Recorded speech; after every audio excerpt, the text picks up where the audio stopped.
Hello बच्चों, आज हम 2020 का पहला सेट सॉल्व करते हैं 348 का WG। और जो हमारा पहला सेट है, इस पहले सेट में जो हमारा पहला क्वेश्चन है यानी क्वेश्चन नंबर फर्स्ट, और फर्स्ट में का पहला क्वेश्चन हमारा कह रहा है निभाग पाया जाता है। तो निभाग को बोलते हैं चलाजा, और जो चलाजा होता है हमारा वो चलाजा पाया जाता है। चलाजा जो है ये चलाजा हमारा पाया जाता है बीजांड में, बीजांड, और ये ऑप्शन है सेकंड।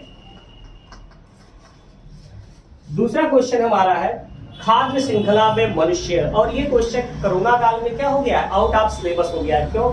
क्योंकि ये पार्ट होता है किसका, आपका इकोसिस्टम का, और इकोसिस्टम आउट ऑफ सिलेबस है। थर्ड क्वेश्चन है क्वेश्चन नंबर का, ये क्वेश्चन है क्या पुरुष से संबंधित है वैसेक्टोमी, गोलियां, ट्यूबेक्टोमी उपरोक्त में से कोई नहीं। तो पुरुष से संबंधित होता है क्या हमारा वैसेक्टोमी, वैसेक्टोमी। अब क्वेश्चन होता है कि वैसेक्टोमी क्या है। तो वैसेक्टोमी वह प्रक्रिया है जिसके द्वारा हम क्या करते हैं, कृत्रिम रूप से हम क्या करते हैं, पुरुष को बध्य कर देते हैं। अगला क्वेश्चन है क्वेश्चन नंबर घ, वंशागत की इकाई होती है। तो वंशागत की जो इकाई मानी जाती है वो मानी जाती है जीन। क्यों? क्योंकि इसमें ऑप्शन दिए गए हैं वो है जीन प्रारूप यानी जीनोटाइप, गलत है। गुणसूत्र क्रोमोसोम ये लार्ज यूनिट हो जाएगी। गोल्जी बॉडी ये ऐसी कोई यूनिट है ही नहीं, तो इसलिए ऑप्शन हमारा हो जाता है क्या, जीन। अब हम क्वेश्चन आते हैं दूसरे का 2 का क्वेश्चन है लिंग सहलंघन गुण से आप क्या समझते हैं। तो ऐसे गुण जो क्या हो एक्स और वाई यानी लिंग गुण सूत्रों के द्वारा प्रदर्शित किए जाए अथवा स्थानांतरित किए जाए उन्हें क्या कहते हैं, लिंग सालंघन गुण कहते हैं। मानव में किन्हीं 2 लिंग सालंघन गुणों का नाम लिखिए। तो लिंग सालंघन 2 रोग कौन कौन से हैं, एक है हमारा हीमोफीलिया, हीमोफीलिया, और दूसरा है वर्णांधता। हीमोफीलिया को हिंदी में भी हीमोफीलिया कहते हैं और वर्णांधता को अंग्रेजी में कहते हैं कलर ब्लाइंडनेस। इन दोनों पर अलग से हमने एक वीडियो बना रखा है, आप उसे देख सकते हैं वीडियो में।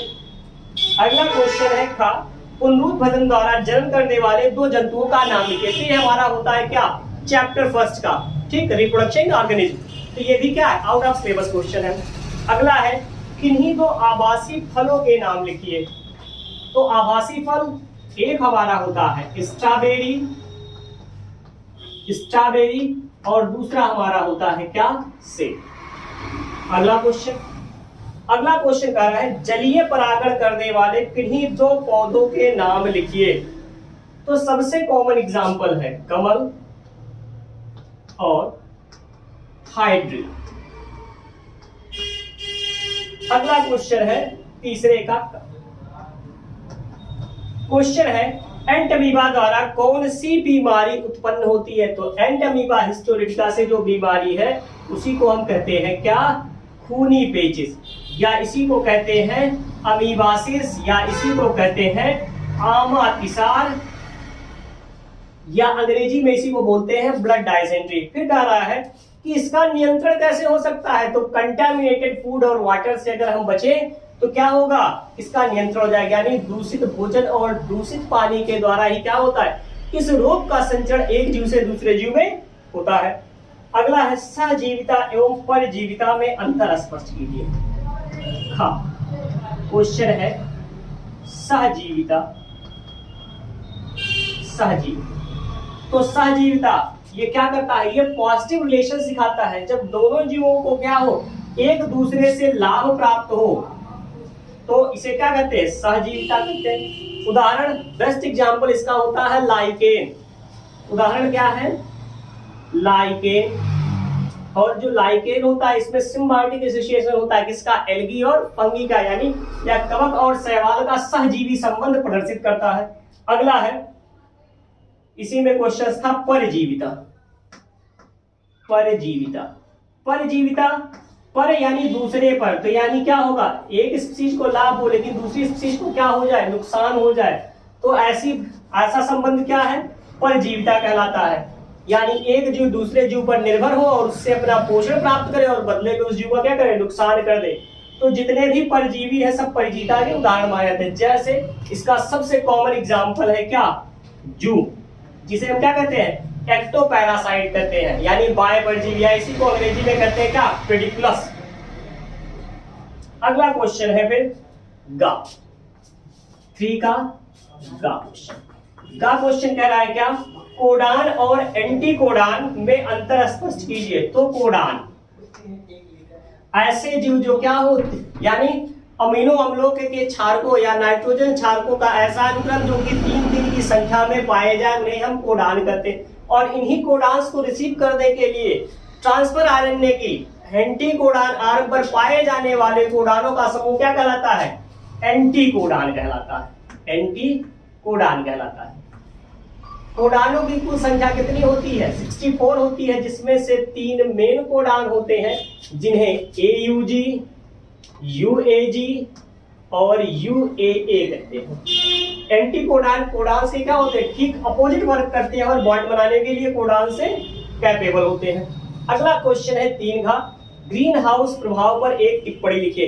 तो ग्रीन हाउस इफेक्ट जो है ये हमारा क्या है, एनवायरमेंटल इशू चैप्टर का पार्ट है और ये भी क्या है, आउट ऑफ सिलेबस है।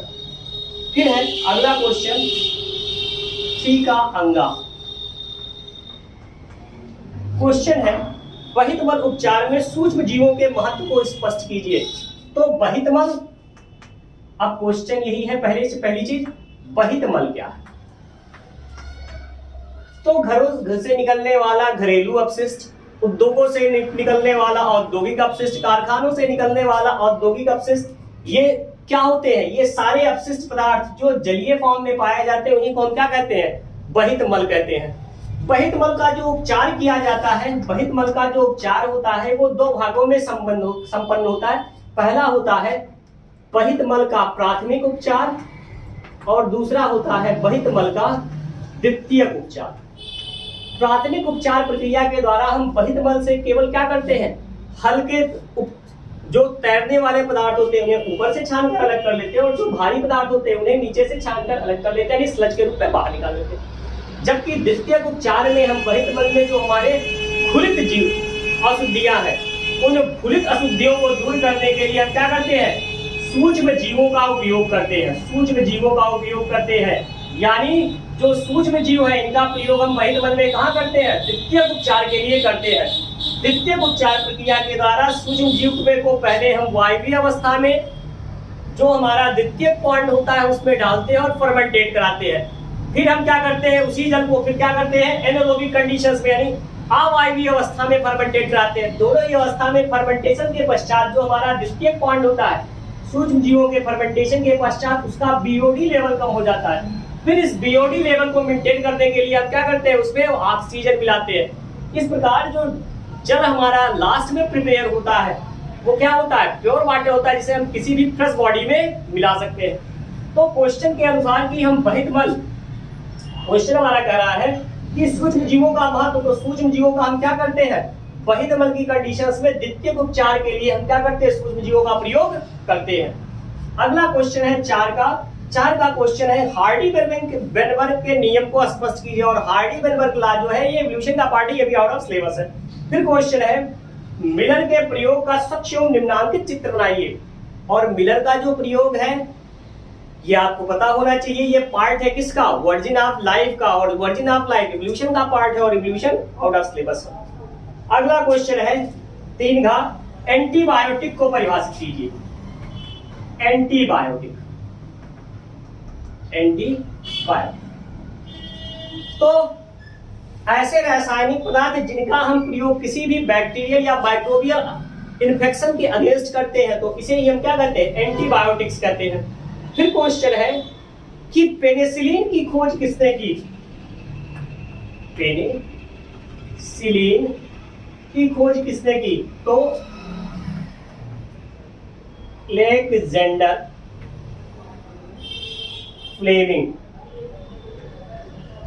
फ्लेमिंग ने पेनिसिलिन की खोज की। पेनिसिलिन की खोज जो अलेक्जेंडर फ्लेमिंग ने की थी वो पेनिसिलियम नोटेटम नामक फंगस ने की थी। फिर क्वेश्चन पूछ रहा है कि पेनिसिलिन के महत्व को स्पष्ट कीजिए। तो आपको पता है कि जो पेनिसिलिन है ये एक अच्छी क्वालिटी का एंटीबायोटिक्स होता है जिसका हम यूज करते हैं माइक्रोबियल एक्टिविटीज को दूर करने में। इसका सबसे कॉमन यूज होता है जब हमें रेड आई डिजीज होता है, यानी आई में हमारे रेडनेस बढ़ जाती है, तो हम उसके लिए सबसे कॉमनली जो चीज यूज करते हैं वो हमारा क्या होता है, पेनिसिलिन होता है। अब आप इसका एक शाट ले लीजिए, स्क्रीन शॉट ले लीजिए, फिर हम इसको मिटा के फिर अगला आगे कंटिन्यू करें। ओके, अब आगे बढ़ते हैं।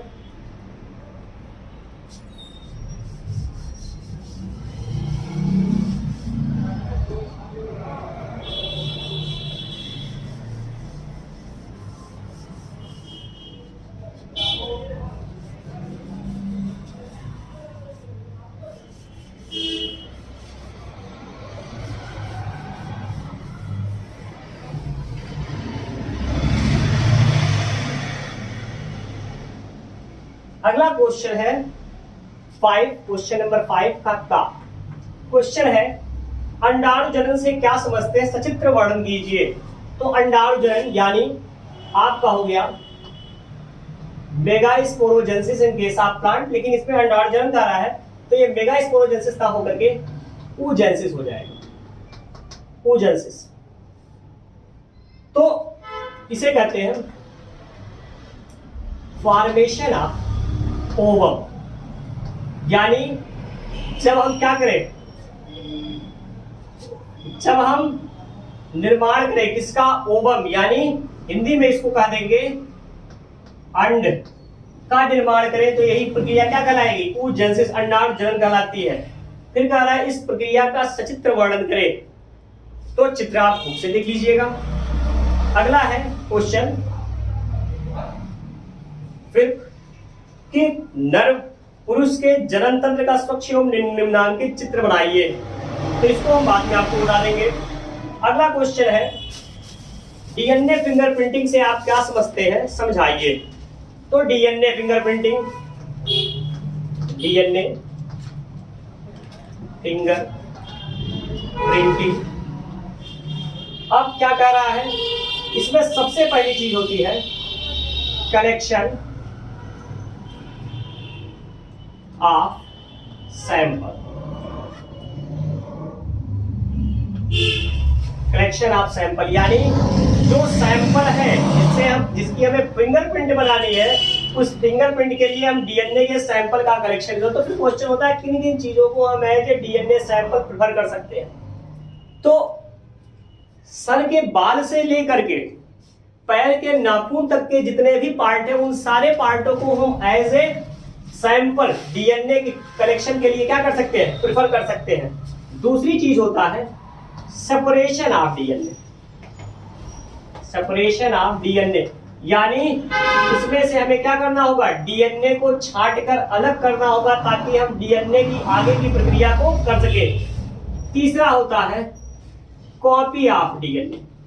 अब जब हमने सैंपल से डीएनए अलग कर लिया तो हम उस डीएनए की क्या बनाएंगे, कॉपी बनाएंगे, ताकि अगर डीएनए का एक पीस भी हमें मिला हो यहाँ पर, तो अगर वह पीस एक ही हो तो उसकी कई कॉपियां निर्मित कर ले, ताकि अगर कोई पीस गायब भी हो जाए तो हमारे पास पहले से प्राप्त डीएनए की एक्स्ट्रा कॉपी शेष रहे। इसके बाद होता है हम डीएनए को रेडियो एक्टिव करें, और रेडियो एक्टिव करने के बाद जेल इलेक्ट्रोफोरेसिस प्रक्रिया के द्वारा क्या करें, डीएनए को अलग कर ले। चूंकि जो हमारे डीएनए होते हैं वो ये इलेक्ट्रोनेगेटिव नेचर के होते हैं, और जो हमारा जेल इलेक्ट्रोफोरेसिस मीडियम होता है ये इस तरीके का एक इलेक्ट्रॉनिक डिवाइस होता है जिसमें एक साइड से हम पॉजिटिव चार्ज और दूसरे साइड से हम नेगेटिव चार्ज प्रोवाइड करते हैं। चूंकि यहाँ लाने से पहले हम डीएनए को क्या कर देते हैं, रेडियो एक्टिव कर देते हैं, तो जैसे ही इस चार्ज मीडियम में डीएनए को रखते हैं, डीएनए क्या होता है, पॉजिटिव की तरफ से तेजी से नेगेटिव की तरफ मूव करने लगता है। ठीक, तो अब इस कंडीशंस में क्या होते हैं, सारे डीएनए सेपरेट हो जाते हैं। यहाँ जो हम बेस मटेरियल यूज करते हैं वो हमारा होता है एग्रोज, यानी जल के रूप में जो मीडियम हम यहाँ प्रेफर करते हैं वो हमारा एग्रोज जल होता है।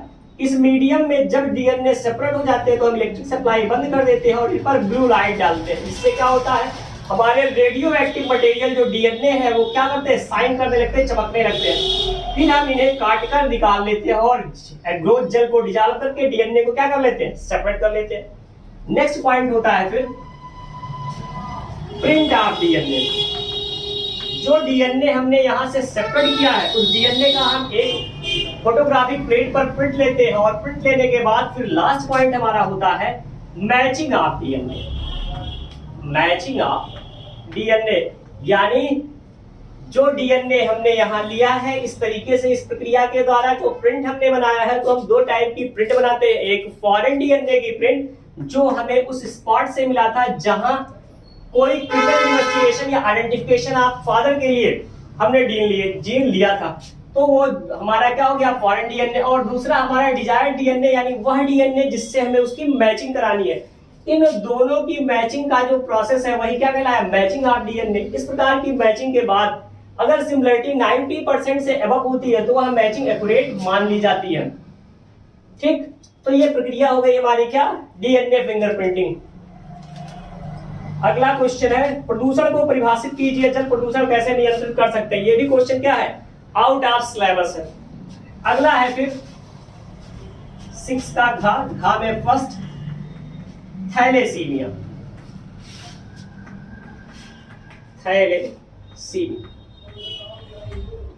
थैलेसीमिया रोग की कंडीशंस में एक ऐसा रोग है जिसमें क्या होता है जो पेशेंट होता है उसमें एनीमिया के लक्षण दिखाई देते हैं। एनीमिया को हम हिंदी में कहते हैं खून की कमी। यानी इस रोग में जो रोगी होगा वो क्या होगा एक ऐसी बीमारी से ग्रसित होगा जिसमें रोगी के शरीर में क्या हो जाएगी खून की कमी हो जाएगी। ये खून की कमी रोगी में होती क्योंकि जो रोगी का शरीर होता है उसमें जो हीमोग्लोबिन है, इस हीमोग्लोबिन में से जो हमारा फेरस मेटल आयन है ये टूट कर क्या हो जाता है अलग हो जाता है। तो इस हीमोग्लोबिन के टूटने के कारण ही जो डिजीज हमारी जनरेट होती है वो थैलेसीमिया कहलाती है। कभी कभी कुछ बच्चे इसमें डाउट में आते हैं कि ये हीमोग्लोबिन यहाँ भी है, खून की कमी हो रही है, और एक रोग होता है सिकल सेल एनीमिया, वहां भी खून की कमी होती है। लेकिन इन दोनों रोगों की अवस्था में जान लीजिए कि अंतर क्या है। वहां जो हमारा है वो HBS जीन के फॉर्मेशन के कारण जो डिफिशियंसी हो रही है वो खून की कमी हो रही है। उसका रीजन क्या था कि वहां RBC अपना आकार बदल के क्या हो रही है सिक्कल सेप हो जा रही है, इसलिए उस रोग को अब क्या कहते हैं सिक्कल सेल एनीमिया कहते हैं। जबकि थैलेसीमिया से उसका अंतर क्या है, क्योंकि थैलेसीमिया में हमारे फेरस आइटम में जो है ये क्या होते हैं ग्लोबुलिन प्रोटीन से अलग हो जाते हैं। तो ये ब्रेकडाउन ऑफ हीमोग्लोबिन का डिजीज है। और जो हमारी सिक्कल सेल एनीमिया है ये आरबीसी के डिसऑर्डर होने के कारण यानी आरबीसी का सेफ सिक्कल हो जाने के कारण हीमोग्लोबिन की कैपेसिटी लूज करने के कारण होने वाला रोग है। तो दोनों रोग का अंतर बहुत क्लियर समझिए आप कि यहाँ हीमोग्लोबिन ब्रेक कर रहा है और यहाँ हीमोग्लोबिन की कैपेसिटी लूज कर जा रही है। तो आपका हो गया क्या रोग थैलेसीमिया।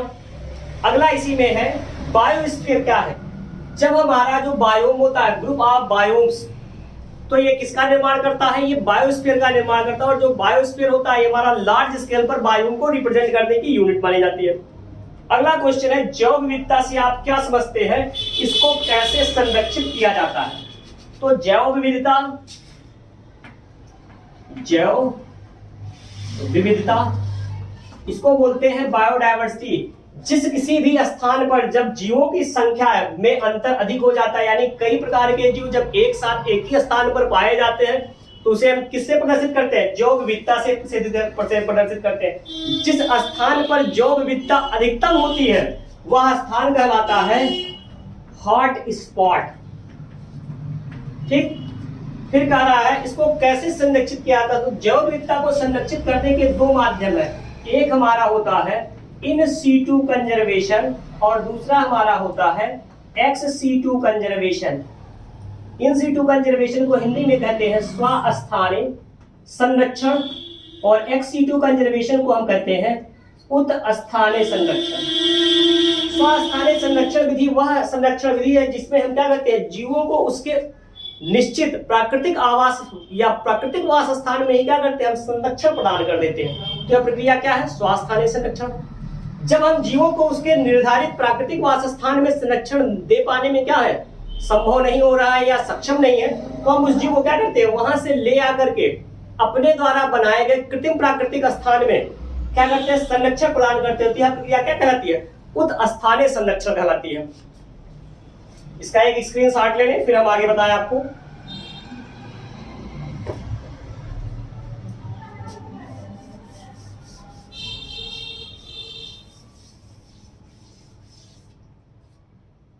अगला क्वेश्चन है फिर इसी में अथवा करके, प्लेसेंटा क्या है?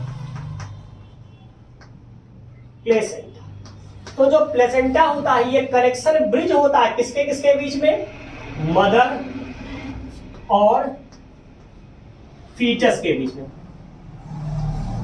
तो मदर और फीटस के बीच में जो कनेक्शन ब्रिज होती है वही क्या कहलाती है?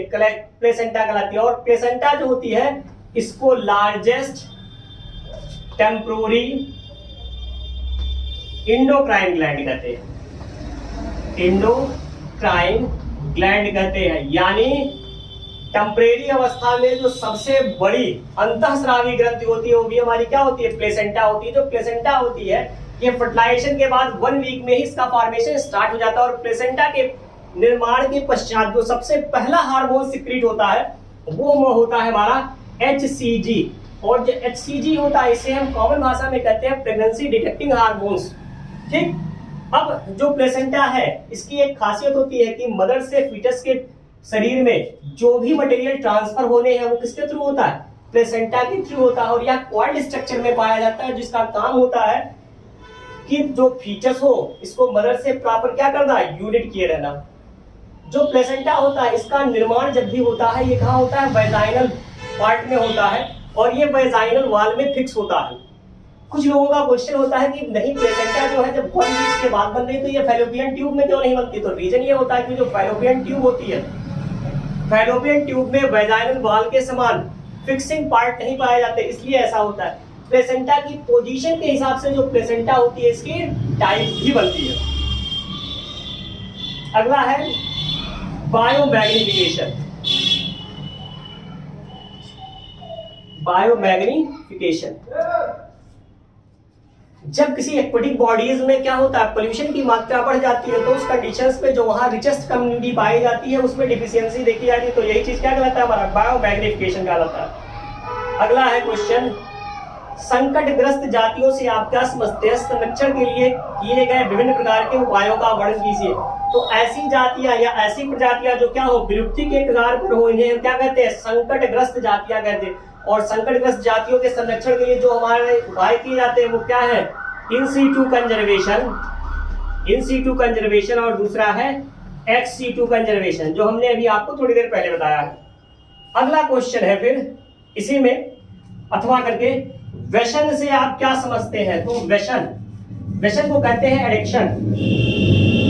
तो जब किसी जीव के द्वारा या मनुष्य के द्वारा किसी भी पदार्थ के लिए नियमित सेवन अनिवार्य हो जाता है, उसके सेवन के बिना उसमें तंत्रिकाओं का समन्वय जो हो सामान्य रूप से कार्य ना करे, तो यही चीज क्या कहलाता है? व्यसन कहलाता है। इसी को हम सामान्य भाषा में कहते हैं लत। फिर क्वेश्चन है, प्रमुख नशीले पदार्थों का नाम एवं उनके प्रभाव का वर्णन कीजिए। तो प्रमुख नशीले पदार्थ क्या है? तो आपको भी पता है कि नशीले पदार्थ कौन कौन से हैं? ओपियाइड है, यानी सामक है, मादक है, द्रवक है, जिसके अंतर्गत हम किसका किसका अध्ययन करते हैं? एल्कोहल, तंबाकू, अफीम, ठीक, निकोटीन, इन सब का अध्ययन हम करते हैं। लास्ट क्वेश्चन हमारा है क्वेश्चन नंबर 9 कि पुनर्योजन डीएनए तकनीक क्या है? जब हम कभी क्या करते हैं? फॉरेन डीएनए और डिजायर डीएनए, फॉरेन डीएनए और प्लस डिजायर डीएनए, इन दोनों की मिक्सिंग करते हैं। तो इन दोनों की मिक्सिंग से बनने वाला जो डीएनए हमारा होता है वही डीएनए हमारा क्या कहलाता है? Recombinant DNA. और यही तकनीक हमारी क्या कहलाती है? पुनर्योजन डीएनए तकनीक कहलाती है। फिर क्वेश्चन है, चिकित्सा में इसका उपयोग कीजिए। तो चिकित्सा क्षेत्र में हम इसका उपयोग करते हैं किसमें? इंसुलिन निर्माण में, इंसुलिन में बनाने में। दूसरा एंटीबायोटिक, एंटीबायोटिक के निर्माण में। तीसरा स्टेम सेल कल्चर में। चौथा जीन थेरेपी में, जीन थेरेपी में करते हैं। अब अगला क्वेश्चन है, पार्जनिक जंतु को परिभाषित कीजिए, ये कैसे विकसित होते हैं? तो पार्जनिक जंतु अथवा करके है यानी ट्रांसजेनिक एनिमल। तो ऐसे एनिमल जो क्या हो दो अलग अलग जंतुओं के मिश्रण से निर्मित किए गए हो और जिनमें उन दोनों जंतुओं की समान क्षमता पाई जाए, उन्हें ही हम क्या कहते हैं? पार्जनिक जंतु यानी ट्रांसजेनिक एनिमल कहते हैं। ये कैसे विकसित किए जाते हैं? तो ये जब भी विकसित किए जाते हैं क्रॉस हाइब्रिड टेक्निक के द्वारा विकसित किए जाते हैं, और इनमें क्या होता है, उन दोनों जंतुओं की एक समान क्षमता पाई जाती है, और इसका बेस्ट एग्जांपल होता है हमारा क्या, म्यूल खच्चर। तो इस तरीके से हमारा ये भी एग्जाम सेट जो हमारा था 2020 सेट फर्स्ट, ये भी कंप्लीट हो जाता है।